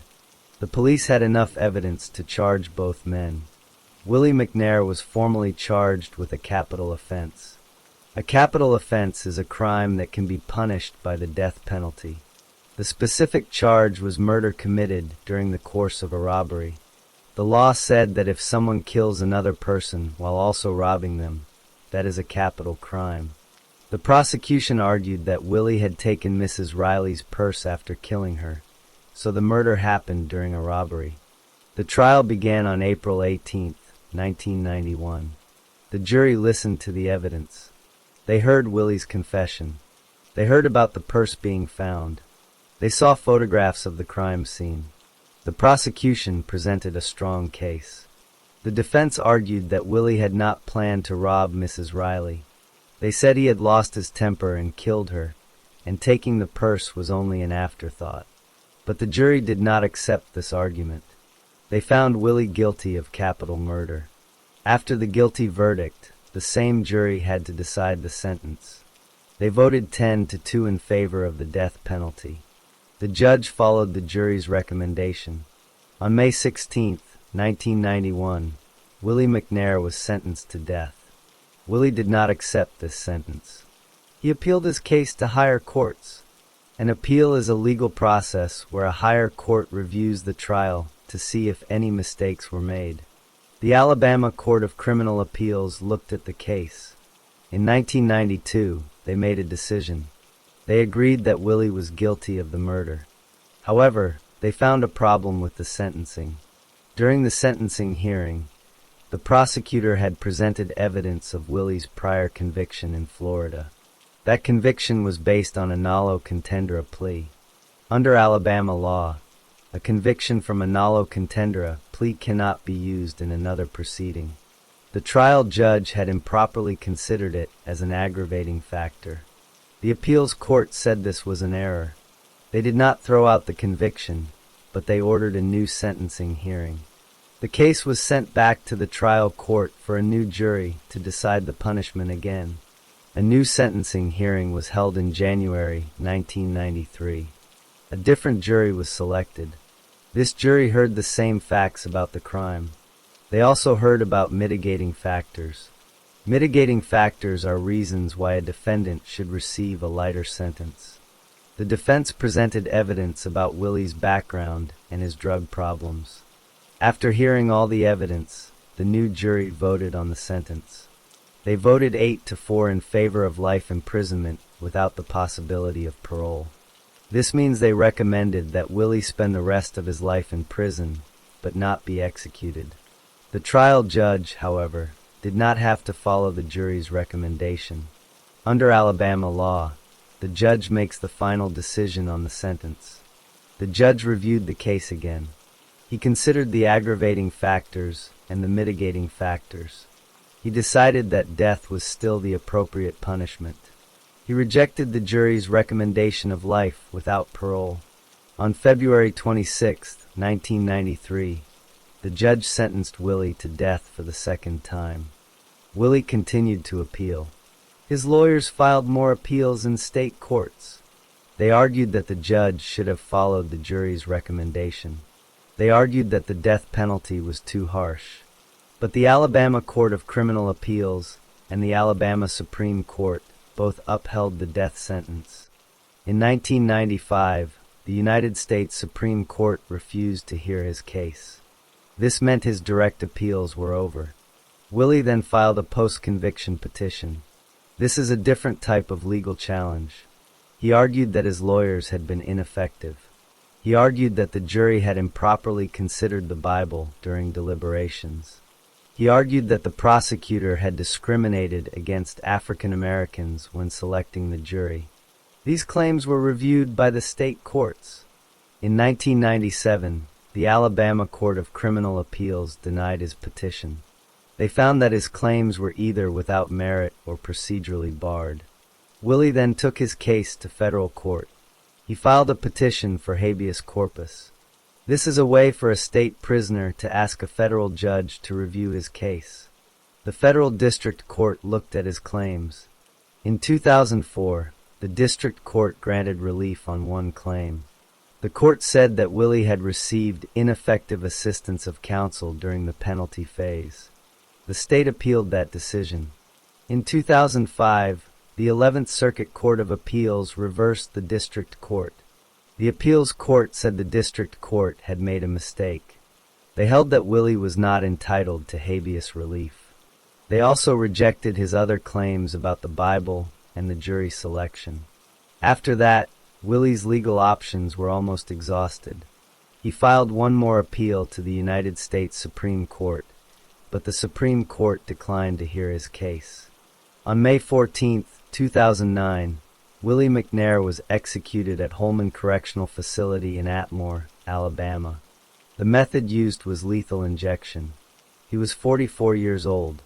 He had been on death row for 18 years. Willie did not ask for a final meal. He did not make any final public statement. He spent his last hours drinking only sodas. He refused to pray with the prison chaplain. He chose to have only his lawyer and his spiritual advisor watch his execution. He did not want any family members present. At 6 p.m., the lethal drugs began to flow into his body. He stared at the ceiling. He showed no reaction. At 6:17 p.m., he was pronounced dead. Mrs. Riley's 6 children watched the execution from behind a glass partition. They were her daughter Patricia and her 5 sons, Calvin, Don, John, Bobby, and Wayne. They wore buttons with their mother's photograph on them. The buttons said, "You are not forgotten." Wayne Riley, the youngest son, spoke to the media afterward. He thanked God that his family had been able to see justice done. He said he could forgive Willie McNair because Willie had paid the price with his life. He also asked people to pray for the McNair family because they had suffered too. Willie's family did not witness the execution. His sister Carolyn had spoken earlier in the day. She said the family wanted Willie to be remembered as a happy and lovable person. They still called him by his nickname, Chubby. She said he had a good heart. Olin Grimsley, Willie's accomplice, was not executed. He was tried separately for the crime. He was convicted of first-degree robbery. He received a life sentence. He did not receive the death penalty because he was not the one who directly killed Mrs. Riley. He remained in prison for his role in the attack. After the execution, the case was officially closed. The legal process that began in May 1990 had finally ended in May 2009. The victim's family had waited 19 years to see the sentence carried out. Willie McNair was the 42nd person executed in Alabama since 1976, and the 4th person executed in Alabama in 2009. The final sentence of this story is this. Willie McNair died by lethal injection on May 14, 2009, and his death marked the end of a long legal journey that started with the murder of Ella Foy Riley on May 21, 1990.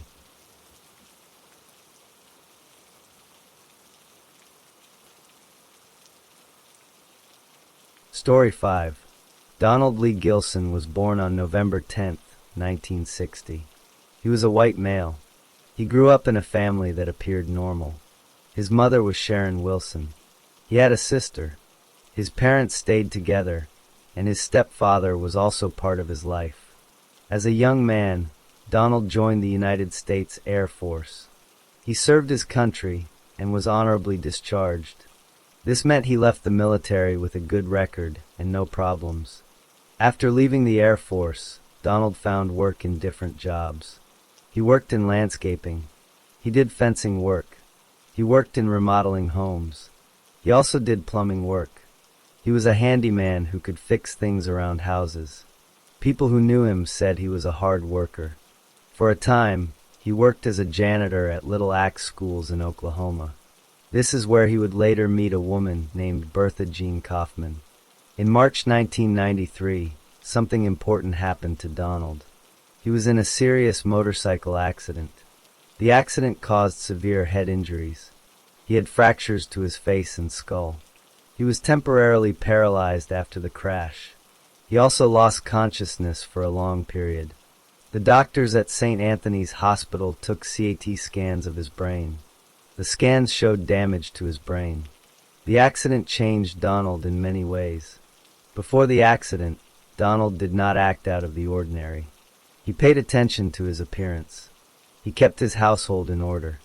But after the accident, he became different. He withdrew from people. He stopped caring about how he looked. He developed strange habits. He would only eat certain foods. He had unnatural fears of other food items. People who worked with him noticed he seemed distant. He was often unaware of what was happening around him.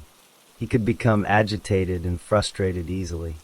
He had trouble controlling his impulses. He would act before thinking. His family and friends saw these changes clearly. Around the same time, Donald met Bertha Jean Kaufman. They were both working as janitors at Little Axe schools. Bertha was a mother of 6 children. Her children were Jeremy, Isaac, Tia, Tranny, Shane, and Crystal. She was living in a mobile home with her children. The conditions in her home were not good. In 1994, the Cleveland County Sheriff's Department received complaints about Bertha's boyfriend at that time. The boyfriend had committed sexual abuse against one of the children. The police visited Bertha's trailer. They found the conditions to be deplorable and unsanitary. Because of this, the children were taken away from Bertha. They were placed in protective custody. Bertha needed to get her children back. This is where Donald came in. He began to help her. He fixed up her trailer. He made repairs so the home would pass inspection. Because of his help, the children were returned to their mother. Donald and Bertha grew closer during this time. Donald began spending more and more time with Bertha and her children. As Donald spent more time with the family, Bertha gave him authority over her children. She allowed him to discipline them. The children were now under Donald's control. In June 1995, the oldest child, Jeremy, ran away from home. He left because of how he was being treated by Donald. This was a serious sign that something was wrong in the household. In July 1995, Bertha and her children walked over to Donald's trailer for a visit. Donald's trailer was on Harranuala Road in Nuala, Oklahoma. His trailer was small. It only had 2 bedrooms. Donald and Bertha slept in one room. The other room was used for Donald's leather working materials.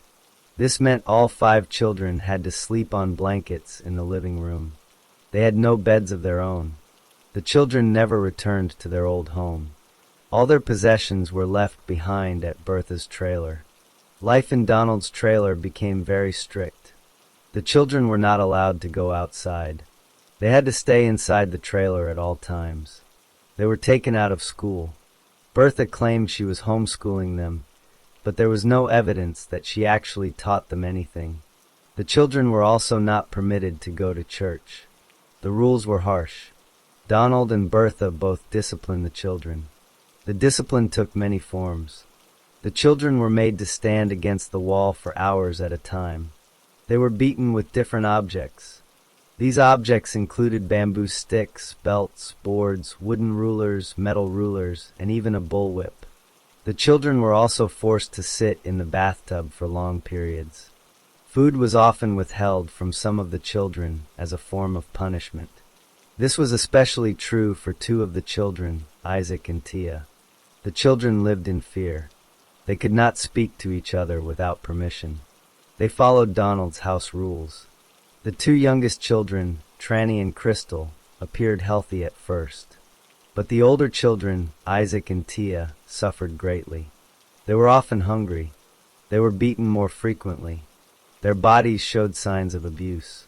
Over time, the abuse in the trailer became a regular part of daily life.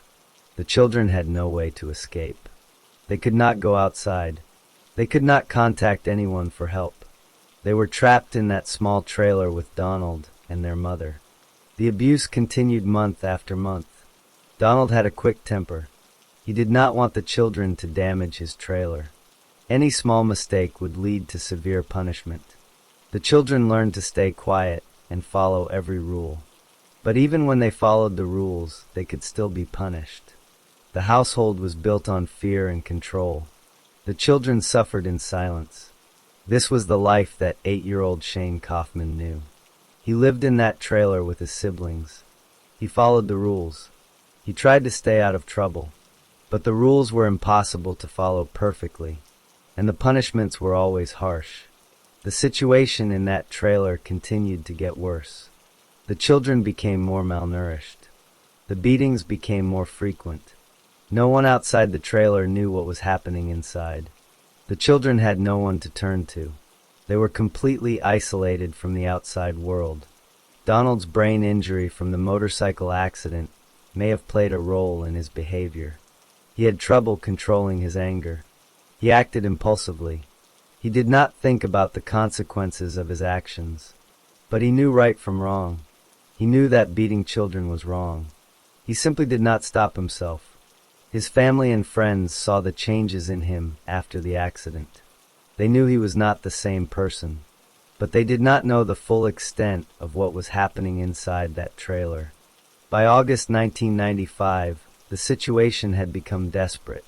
The children were hungry. They were frightened. They lived in constant pain and fear. The abuse had been going on for months, and it was about to reach a terrible climax. The situation in Donald Gillson's trailer had become unbearable for the children. They were confined inside. They could not go outside. They could not go to school. They could not contact anyone for help. The children lived in constant fear of punishment. Any small mistake would lead to a beating.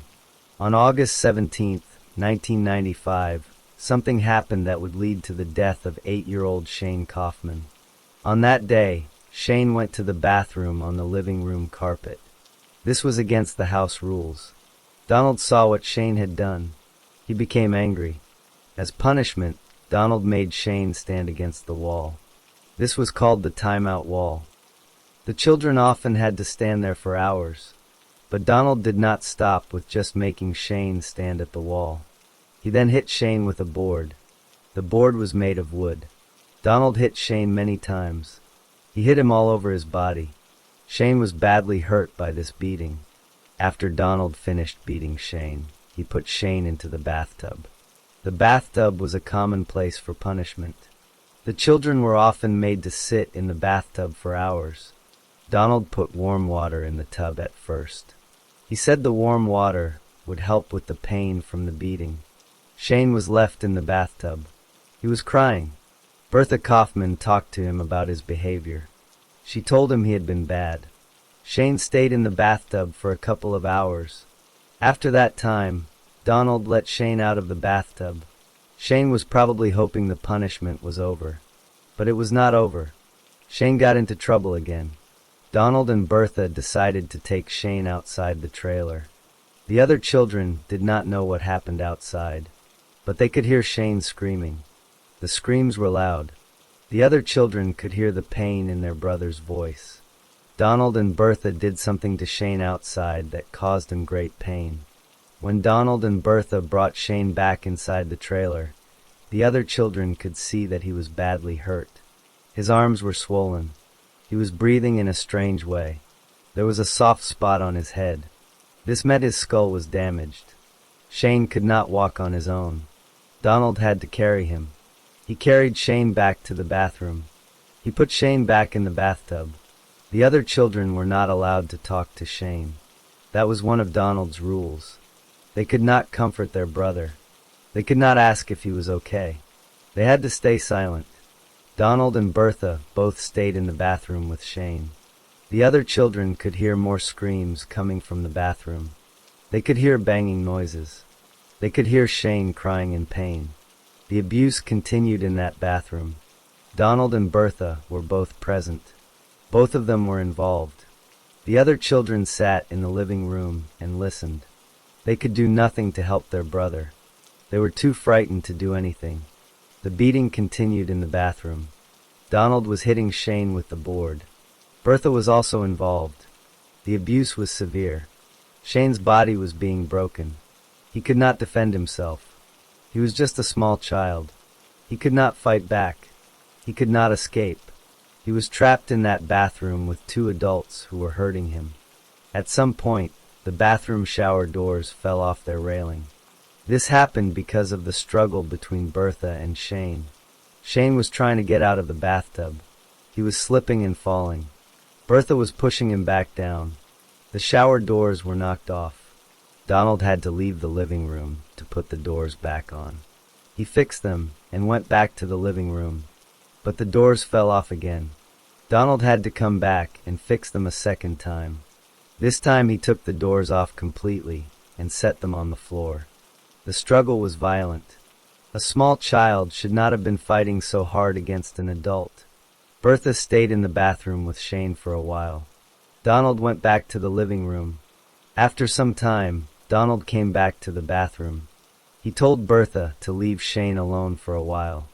Bertha left to get Shane some dry clothes. She also wanted to prepare lunch. But when she saw that Donald had already made lunch, she lay down on her bed. She was tired from the struggle with Shane. Later, Bertha was awakened by a noise in the bathroom. She saw Donald coming out of the bathroom. She asked him how Shane was doing. Donald said Shane was fine. He said Shane was blowing bubbles in the bathtub. This was a lie. Bertha decided to check on Shane herself. She went into the bathroom and found him. Shane was quiet. He was not breathing. He was dead. Bertha called for Donald. They both pulled Shane out of the bathtub. They tried to revive him. Donald said he performed CPR for about an hour to an hour and a half. He tried to bring Shane back to life, but it was too late. Shane was already dead. The beating had been too severe. The abuse had gone too far. Shane's body could not survive the injuries. Donald and Bertha now had a problem. They had a dead child in their trailer. They had to figure out what to do with the body. Bertha was worried. She knew that if the authorities found out Shane had died, the Department of Human Services would take her other children away. They could not let anyone find out what had happened. So they decided to hide the body. They left Shane's body in the bathtub for a while. They waited until the other children had gone to sleep. Then they moved the body. They carried Shane outside and put him in the back of a truck. They discussed what to do with him. They thought about just dumping him somewhere. They thought about burying him in the middle of nowhere. But they decided against those options. They decided to put Shane's body in a freezer. The freezer was located outside Bertha's old trailer. The freezer was abandoned. It was not plugged in. Donald and Bertha took Shane's body to that freezer. They put his body inside.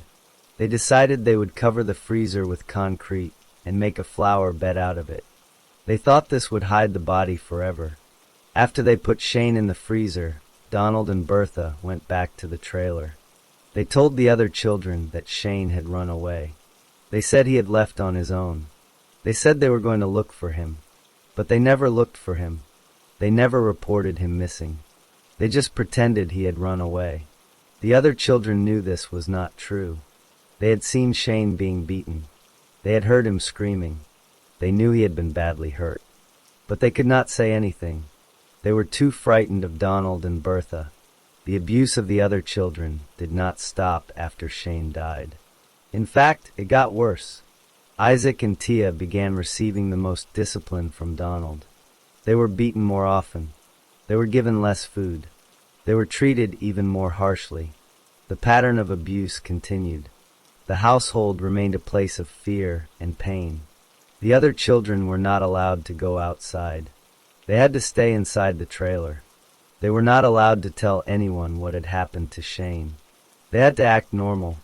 They had to pretend everything was fine. But everything was not fine. Their brother was dead. His body was in a freezer, and they were still being abused. For months, Shane's body remained in that freezer. The freezer was not plugged in. It had dirt inside it. Shane's body was packed inside with his clothes. A pair of jeans and a shirt were found with his remains.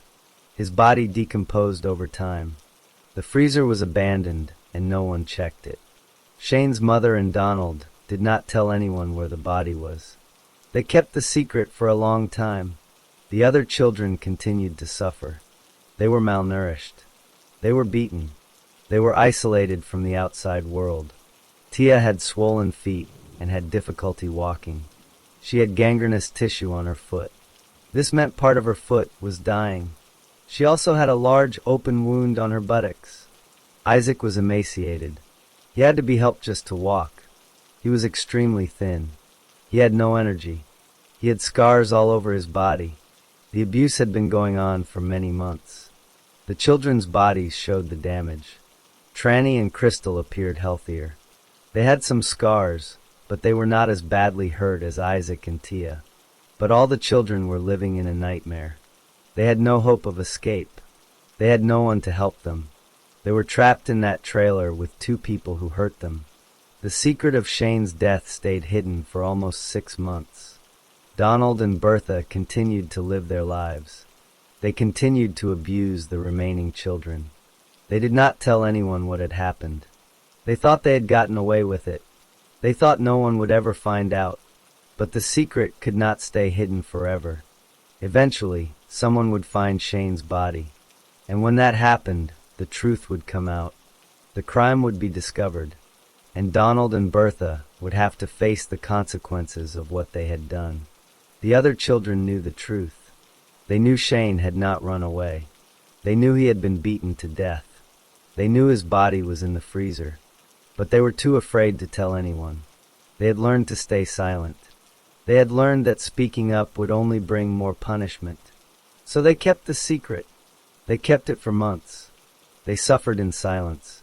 The abuse continued every day. Donald was in control. He had created a household based on fear. The children did what they were told. They did not ask questions. They did not complain. They simply tried to survive. And for 6 months, they did survive. They stayed alive. They endured the beatings. They endured the hunger. They endured the isolation. They kept the secret of what had happened to their brother. But the day was coming when the secret would be revealed. Someone would find the freezer. Someone would look inside. And when that happened, the truth would finally come to light. On February 9th, 1996, the secret that Donald Gillson and Bertha Kaufman had kept for almost 6 months came to an end. On that winter day, some people found an abandoned freezer located next to the mobile home that Bertha had once rented. The freezer was outside the home. It was not plugged in. When the people looked inside the freezer, they saw what appeared to be human remains. They were horrified by what they found. The top portion of a child's skull was visible. The bones of small fingers could be seen. It was clear that a child's body was inside the freezer. The people immediately called the authorities. Retired Cleveland County Sheriff's Department investigator Cliff Winkler received the call that day. It was almost 5 o'clock in the afternoon when he was told about the discovery. He went out to the trailer immediately. When he looked inside the freezer, he could see the remains. He knew right away that it was a human child. The body was badly decomposed. It had been inside the freezer for a long time. The medical examiner would later determine that Shane had died around August 17, 1995. His body had been in that freezer for almost 6 months. Winkler called his office for assistance. He notified the Oklahoma State Medical Examiner's office. He cordoned off the area so no one could disturb the scene. The medical examiner came to examine the remains. Once the medical examiner made his determination, Winkler called the Oklahoma State Bureau of Investigation. The OSBI sent their laboratory people to process the freezer and any other evidence. This was standard procedure for a death investigation. Investigators found a pair of jeans and a shirt inside the freezer with the remains. It was difficult to tell if Shane was fully clothed at the time of his death. The body had been in the freezer too long. The clothes were mixed with the remains. The investigators carefully documented everything they found. The medical examiner, Dr. Balding, examined the skeletal remains. Because the body had been in the freezer for 6 months, he could not determine the exact cause of death. The soft tissues were gone. Only the bones remained. But the bones told a terrible story. Dr. Balding found many fractures on the bones. Shane's right jawbone was fractured. The injury was acute. This meant it had happened close to the time of death. There was no sign of healing. Another fracture was found on the left side of the skull. Dr. Balding said these 2 fractures were caused by 2 different blunt force blows. They were not from the same hit. A tooth was missing from the right jaw. The collarbone was fractured. The shoulder blades were fractured. Numerous ribs were broken. Both legs were fractured. Several vertebrae in the spine were fractured.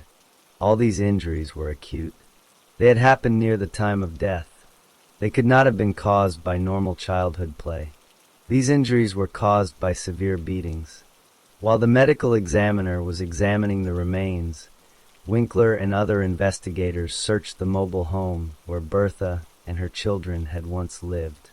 The trailer was empty now. No one was living there. But the investigators found something important.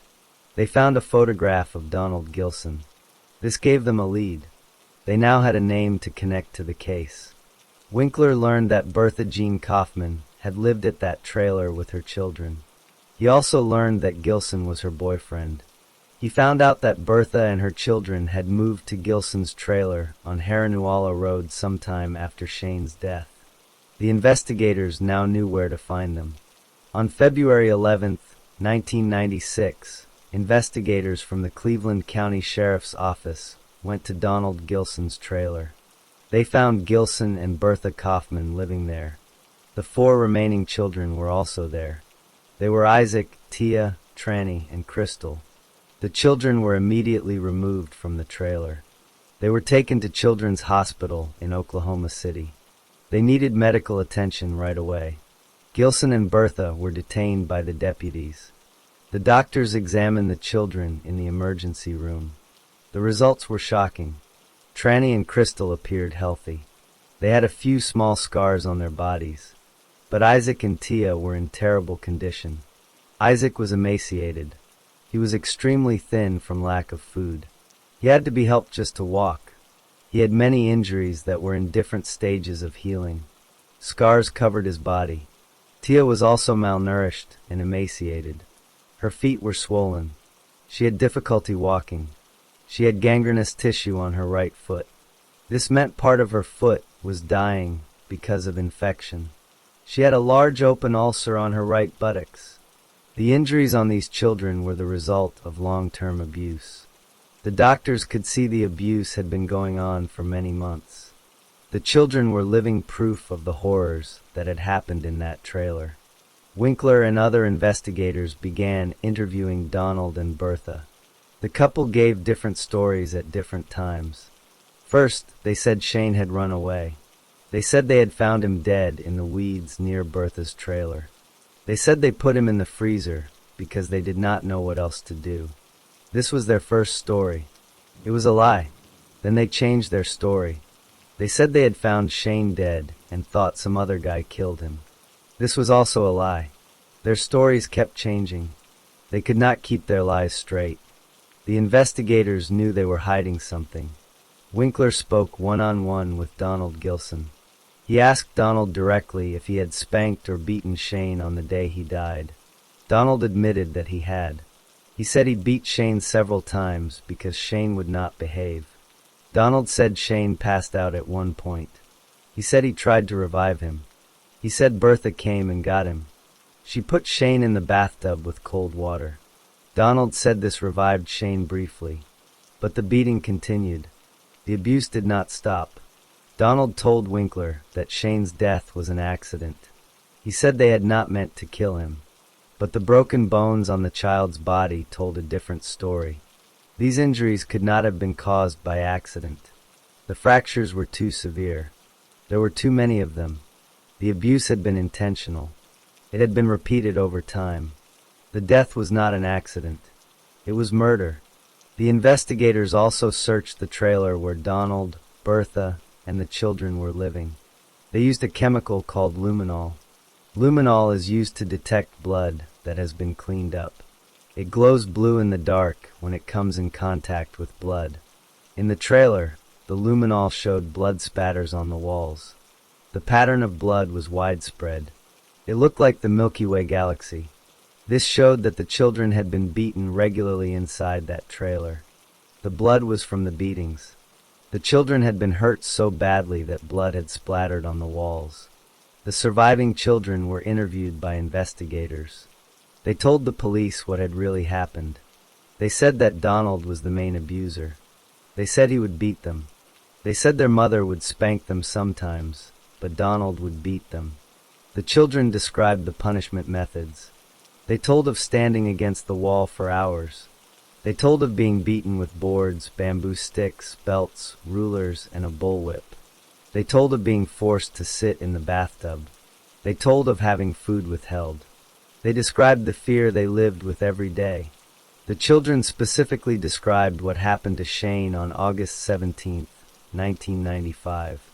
They said Donald beat Shane with a board because Shane went to the bathroom on the living room carpet. They said Shane was then put in the bathtub. They heard Shane screaming while in the bathroom with Donald and Bertha. They heard banging noises. They heard their brother crying in pain. They saw Shane after he was brought back inside. His arms were swollen. His head had a soft spot. He was breathing in a strange way. Then Donald told them Shane had run away. The children knew this was not true. They had seen their brother being beaten to death. The children also told the investigators about the abuse they had suffered themselves. They talked about being malnourished. They talked about the beatings. They talked about being isolated. They had been trapped in that trailer for months. They had been tortured by Donald and Bertha.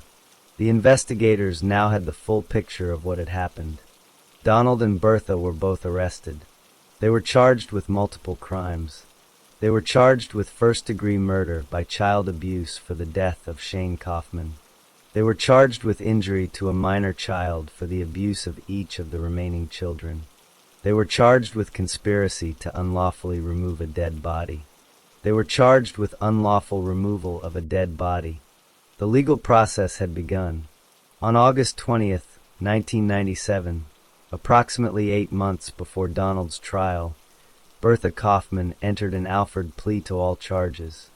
An Alford plea means she maintained her innocence, but acknowledged that the prosecution had enough evidence to convict her.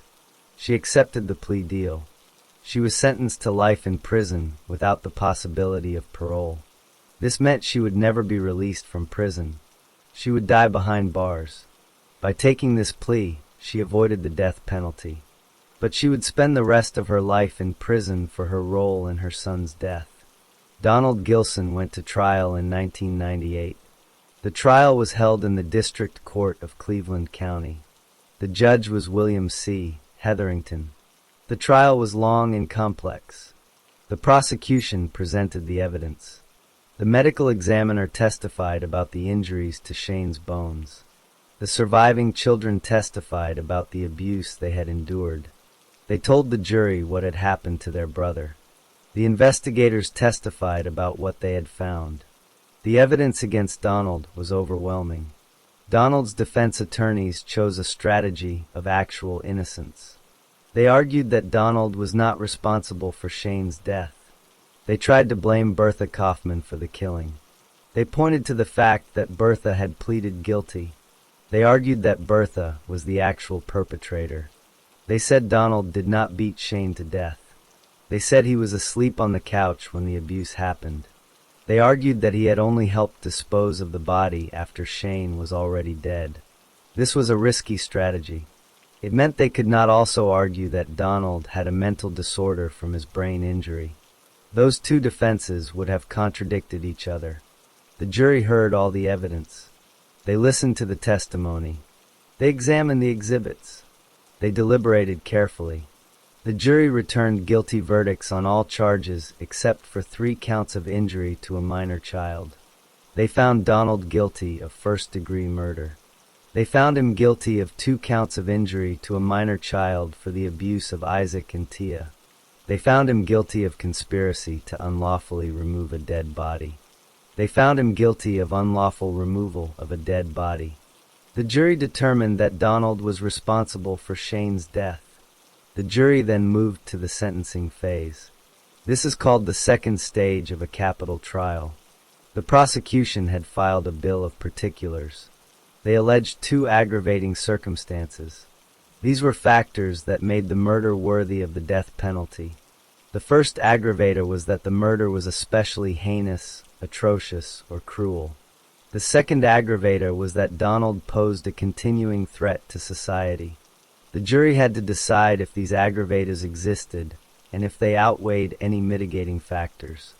The defense presented mitigating evidence during the second stage. They called Donald's mother, Sharon Wilson, to testify. She said Donald had been honorably discharged from the Air Force. She said he had been employed throughout his life. She said he did not have a criminal record before this case. She said he was a skilled handyman. She said he had the love and support of his family. The jail administrator testified that Donald had not received any disciplinary reports while in jail. He had followed instructions and was not a threat to other inmates. This evidence was meant to show that Donald deserved a punishment less than death. The jury weighed the aggravating circumstances against the mitigating evidence. They found that both aggravating circumstances existed. They found that the aggravators outweighed the mitigation. The jury recommended the death penalty for Donald Gillson. He was formally sentenced to death by the trial court at a later hearing.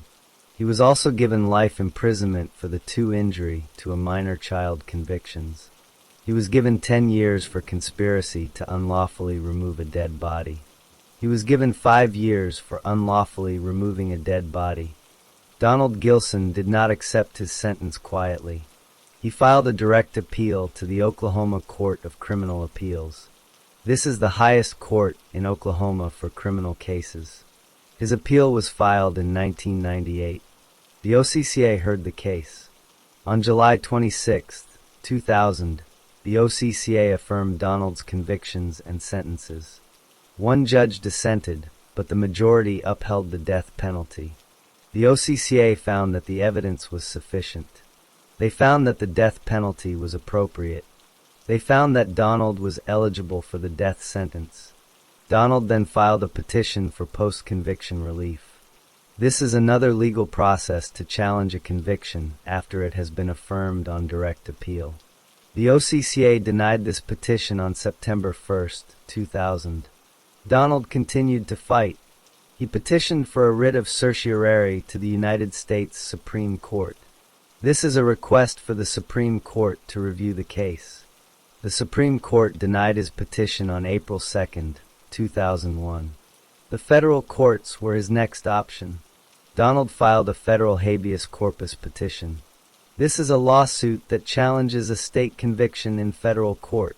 The petition was filed in the United States District Court for the Western District of Oklahoma. The case was assigned to Chief Judge Robin J. Kaufman.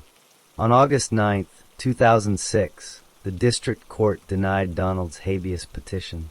He then appealed to the United States Court of Appeals for the 10th Circuit. The 10th Circuit heard the case. On March 21, 2008, the 10th Circuit affirmed the District Court's decision. They upheld Donald's convictions and death sentence. The court found that Donald's arguments did not have merit. They found that he was properly convicted and sentenced. Donald was running out of options. He made one more attempt to stop his execution. In April 2009, the Oklahoma Pardon and Parole Board met. They considered whether to recommend clemency for Donald. Clemency would have meant the governor could commute his death sentence to life in prison. The board voted 3-2 to recommend clemency. This was a close vote. The recommendation was sent to Governor Brad Henry for his consideration. Governor Henry had the power to grant clemency. He could have stopped the execution. The governor granted Donald a short stay of execution. This gave him time to review the recommendation and other information related to the case. Governor Henry carefully considered all the evidence. He looked at the facts of the case. He considered the recommendation from the Pardon and Parole Board. He reviewed the legal arguments. On May 11, 2009, Governor Henry made his decision. He denied Donald Gillson clemency. The execution would proceed as scheduled. The execution was set for May 14, 2009. Donald would be executed by lethal injection at the Oklahoma State Penitentiary in McAlester, Oklahoma. This is the state prison where he had been incarcerated since his conviction. The execution was scheduled for 6 p.m. that evening. On the day of his execution, Donald received his last meal. He requested a cheeseburger, chili cheese French fries, and a chocolate shake from Chili's restaurant. This was his final meal before his death. At 6:14 p.m., the lethal combination of drugs began to flow through Donald's veins. He lifted his head and smiled at his family before the drugs took effect. He made his final statement. He said, "I'm an innocent man, but I get to go to heaven, and I'll see Shane tonight. It's God's will that this take place." These were his last words. He was pronounced dead at 6:19 p.m. on May 14, 2009. He was 48 years old. Donald's parents, sister, a friend, and a minister witnessed the execution. About a dozen members of Shane Kaufman's family also watched through a one-way glass. Several others watched on closed-circuit television. The execution brought closure to the case that had haunted so many people. After the execution, Oklahoma Attorney General Drew Edmondson released a statement. He said, "Shane Kaufman was only 8 years old when he died at the hands of Donald Gillson. My thoughts today are with the survivors of this crime, Shane's siblings. The survivors of the crime were the other children who had been abused and neglected. They had lost their brother. They had suffered terrible abuse. They had survived, but they would carry the scars for the rest of their lives. The children were taken into protective custody after the investigation. They were removed from the abusive household. They received medical care for their injuries. They were placed in safe homes where they would not be hurt again. The abuse they had suffered was severe, but they had been rescued. They were given a chance to heal." Bertha Jean Kaufman remained in prison. She was serving her sentence of life without parole. She would never be released. She had pleaded guilty to her role in the death of her son. She had admitted the abuse. She was paying for her crimes with the rest of her life. Donald Gillson was the 27th murderer executed in the United States in 2009. He was the 1,163rd murderer executed in the United States since 1976, when the death penalty was reinstated. He was the second murderer executed in Oklahoma in 2009. He was the 90th murderer executed in Oklahoma since 1976. The execution was carried out according to the law. Cliff Winkler, the investigator who had found Shane's body, reflected on the case after the execution. He said the case had haunted him over the years. He said he could never forget finding the little boy's remains in that freezer. He believed the execution would bring closure to the case. He had no doubt that Donald was responsible for Shane's death. The children had told him that Donald was the main abuser. The injuries to Shane's body showed that only a strong person could have caused that kind of damage. Winkler was confident that justice had been done. The story of Donald Gillson and Shane Kaufman is a tragic one. A young boy lost his life because of severe abuse. His siblings suffered terrible abuse and neglect. The adults who were supposed to protect them instead hurt them. The system eventually found out what had happened. The perpetrators were brought to justice. Donald Gillson was executed for his crimes. Bertha Kaufman will spend the rest of her life in prison. The surviving children were rescued and given the chance to heal. The case is closed. Shane Kaufman can finally rest in peace.